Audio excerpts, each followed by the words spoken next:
Who watches the watchers?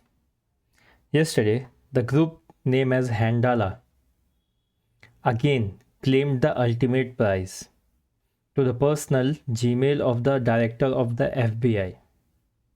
If true, this isn't just a data breach, it's a global failure of the highest level of American security. While the FBI has yet to confirm the full scale, Handala has already started leaking the director's private emails to the world. Today, we decode how a state linked group bypassed unbreakable MFA to hit the most protected man in the law enforcement. Although Handala hasn't revealed their exact exploit code yet, but here's the professional reality. To hit a target this high, you don't guess a password. You steal the session.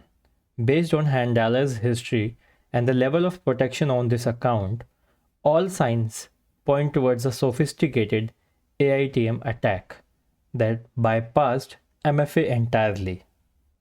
And from the attacker's perspective, even the director of FBI is just a human with browser. Handala likely didn't guess our password.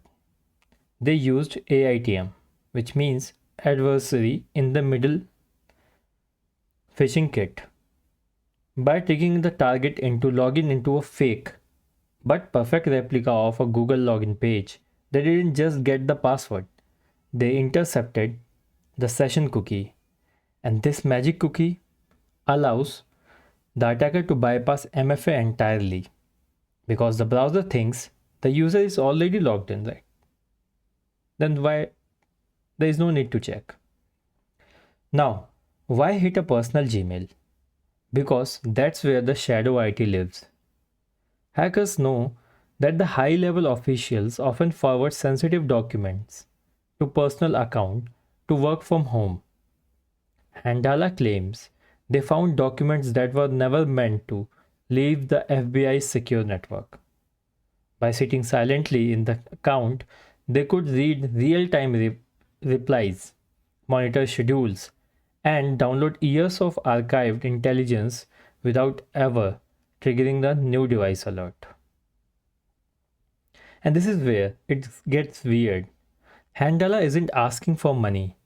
They are drip feeding the data, releasing one sensitive email every few hours on Telegram. And this is psychological warfare.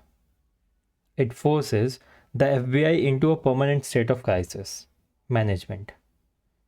From the attacker's perspective, the leak is more powerful than the hack itself. They are proving that no one, even the head of FBI, is untouchable. I mean, this is very serious. And the lesson for every professional: session tokens are the new passwords. If you aren't using conditional access to tie sessions to specific hardware or IP addresses, even the best MFA can be bypassed. Furthermore, the personal email remains the biggest hole in the executive security. And if you want to see how to detect session hijacking in your own Google Workspace, I'll put one post and you can check my community tab. And yeah, till then, stay safe and we'll keep it simple.